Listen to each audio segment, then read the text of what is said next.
Merry Christmas Eve. Welcome to Fourth Dimension Tarot.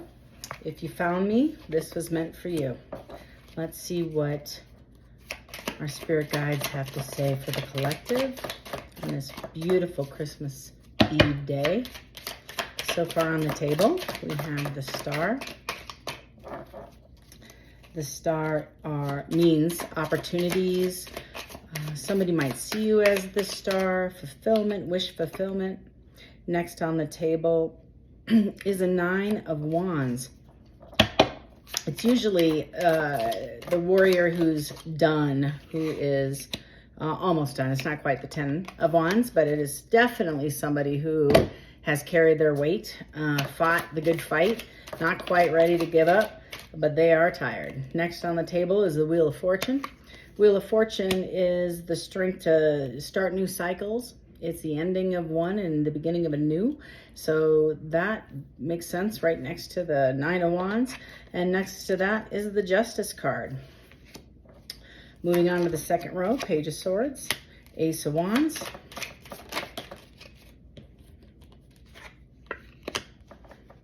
the Hanged Man. What else, Spirit, for the collective? The High Priestess, and overall energy is a Knight of Swords. So, just off the top of my head, intuitively speaking, bottom of the deck, I'm sorry, I forgot to tell you what the bottom of the deck is, the King of Swords. Ooh. Yikes. All good, all good. Lots of stuff happening here. So somebody sees you at the star, or this could be wish fulfillment. I don't know if you can see that really well. And you have the Page of Swords, you have the Knight of Swords, you have the King of Swords. Literally all but one of the cards that are out on the table are Major Arcana.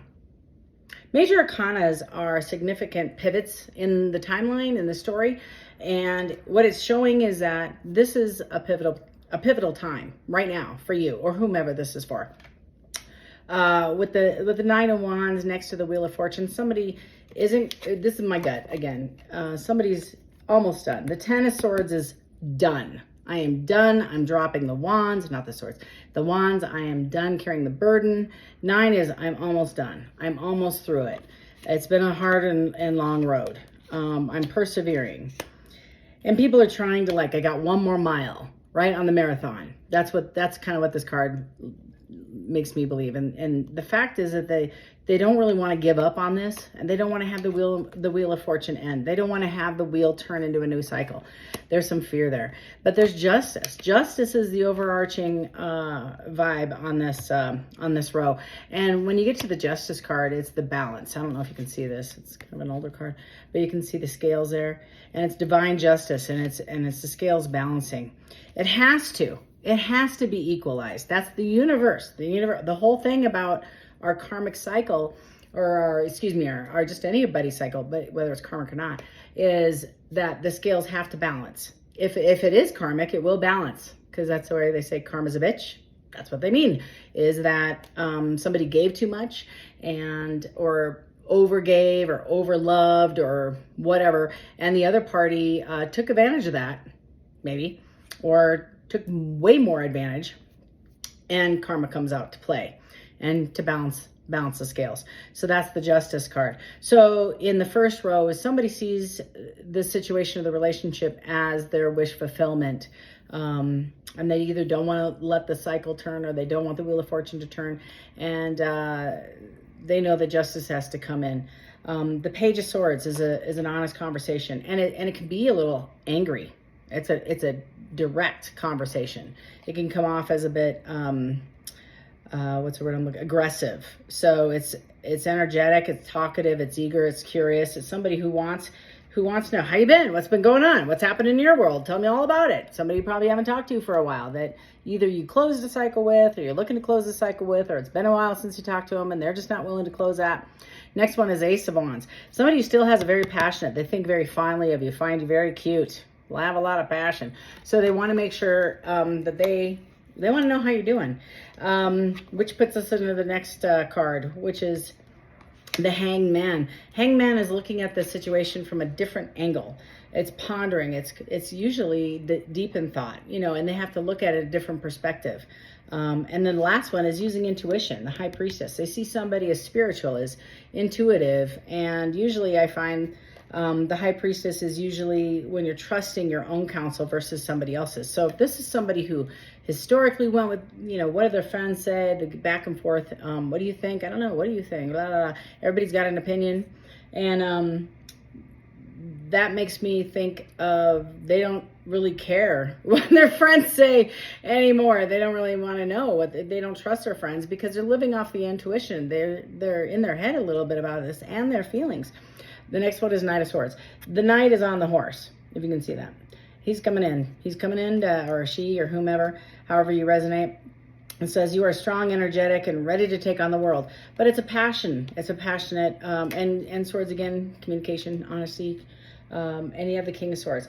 And again, the King of Swords is the CEO level in my world. That's how I see this guy. It's precision, articulate, truthful, can be cautious, has designs and plans, controls. It's controlled, not determined. So I don't see this as an impulsive person. The King of Swords is having a conversation. It's having a direct conversation. Beneath that, I'm just going to go intuitively. We have the Queen of Wands. Queen of Wands is also passionate. And I always think of the Queen of Wands as somebody who's warm, passionate, enthusiastic, determined, has a lot of energy. But there are sometimes the Queen of Wands can also be conceived as or considered shady. Gonna be a little honest with you there.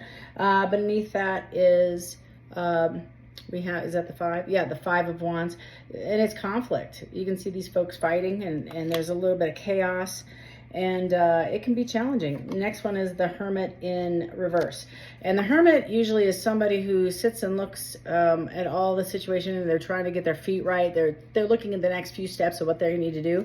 In reverse is they either are acting impulsively, yeah, they're imprudent, they're hasty, rash. So this guy might be coming in ready for a fight or an argument, or this girl, whomever, but they want to have a conversation. Lastly, I want to go to the Hermit card. The Hermit is just like what we talked about, right? And so what are they thinking? So this might be your person, what's in their head, what can you expect if they do come rushing in, what can you identify with as part of the overall arching thoughts of what's going on in their little minds. What are they thinking about? What's eating their lunch? Okay, just gonna take it on the top of the deck. It says, do you even think about me? Do you think about me too? Whoops, excuse me. Do you think about me too? So it's been a while, maybe it's been, I get the sense, 6 weeks, month. I have so much desire for you. This person is, like I said, thinking it's all those wands, swords. I dream about you a lot. Too much. I just want you all the time. So this person, yeah, very jealous. They don't like to think about you entertaining other people. That's a lot of what's in their head, you know, their conflict. They want to rush in and have a conversation with you. They're afraid of losing you to somebody else. Let me have you. They're afraid of competition. Have I lost everything? They allowed this relationship to dissolve. Either they didn't, I get the sense that they had not come forward with their true, honest feelings. You make my heart full. And instead they thought, fine, that's fine, leave, I don't care. And they do care. They lied. I still don't have all the answers. I still feel like they're trying to figure stuff out in their own life. I need time for me. They're trying to figure stuff out in their own life, like I just said. And I feel like they are afraid. They're afraid of getting hurt. There's a lot of, like I said, wands and swords. So they're going to have a lot of passion. They have a lot of emotion and energy around this, but they're also really stuck in their head.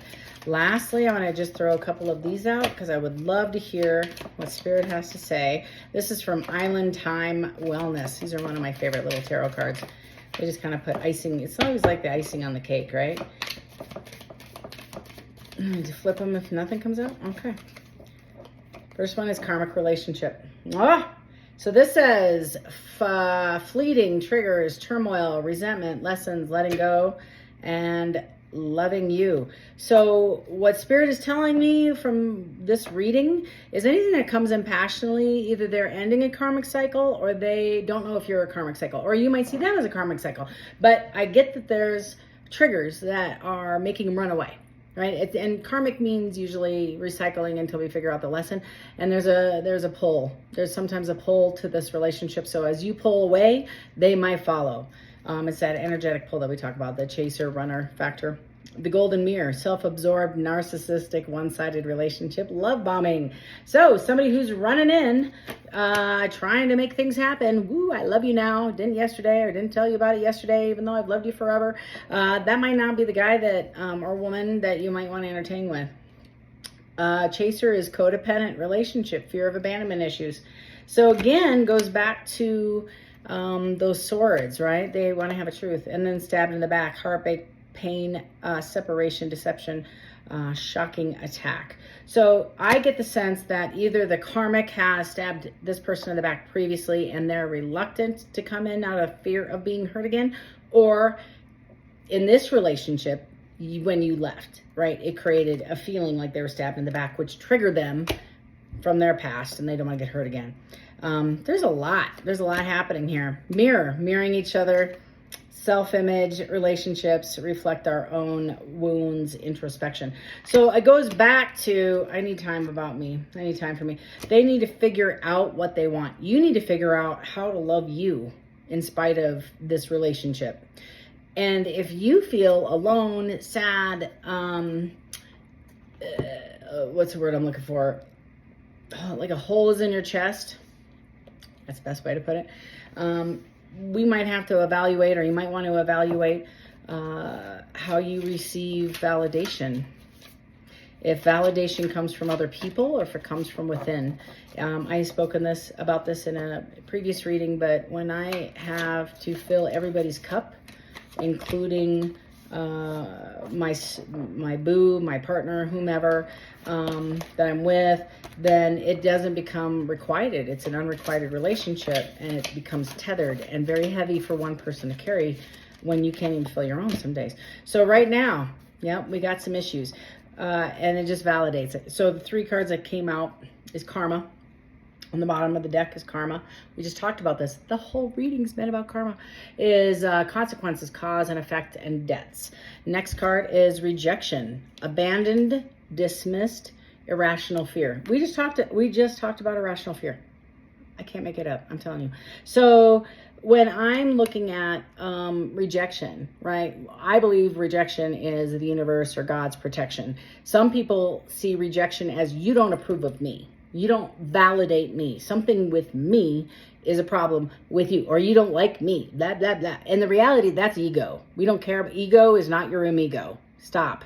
It has nothing to do with you. If somebody rejects me, something within me, possibly a boundary, may be affecting this person's ability to use or pull or get energy from you, when that isn't what is best for you or them, quite honestly, because love starts from within.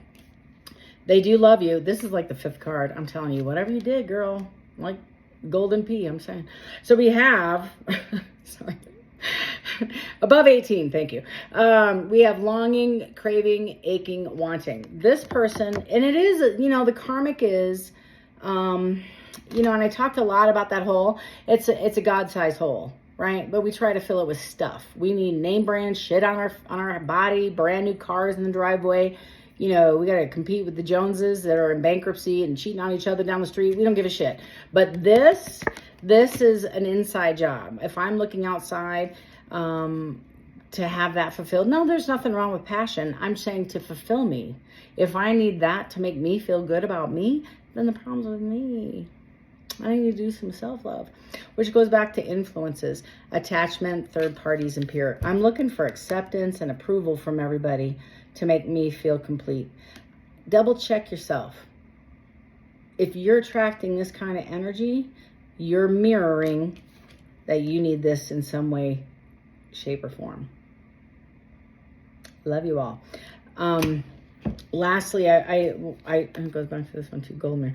I want to talk just for a second Real quick, if you feel like you're stuck and you don't know how to self-love, what does that look like? I hear all this garbage and all that.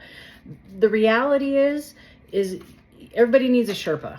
Every human, I don't care who it is. I mean, I kind of care who it is, but it has to be somebody healthier, right? Who's done the work, who's looked at their attachments with both eyes wide open and was real about, why am I not leveling up? Why do I keep attracting the same people? Why do I keep, how come all the men in the world, blah, blah, blah. The divine masculine. So this is the yang. So this is what Spirit's telling me. Work on yourself and the divine masculine will find you. Because that's what we draw. We draw what we attract. You know, we don't chase anybody. I don't chase anybody. You don't chase anybody. We shouldn't. If we do, shame on us, because we're just recycling the same garbage we had last year. Yeah, reconciliation, waiting, amends, opportunity. And your divine masculine, or this human that is stuck, is trying to probably getting the same downloads and spiritual insight as you're working on with yourself. And the more they work on themselves, they will still be attracted to you. Nothing of this changes. It's just a different kind of attraction. It's not all sexual. It's not all attraction or feed me. I'm really insecure, so you have to give me all this attention, affection, etc.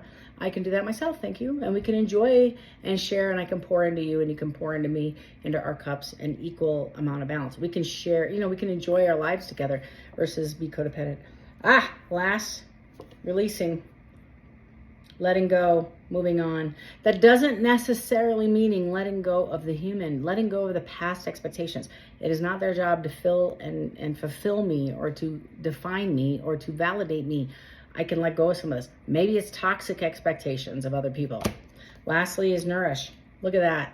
We're going to close with this. Self-growth, self-focus, soul-finding. Seriously, I can't make this up. It's all spiritual, spirit-led.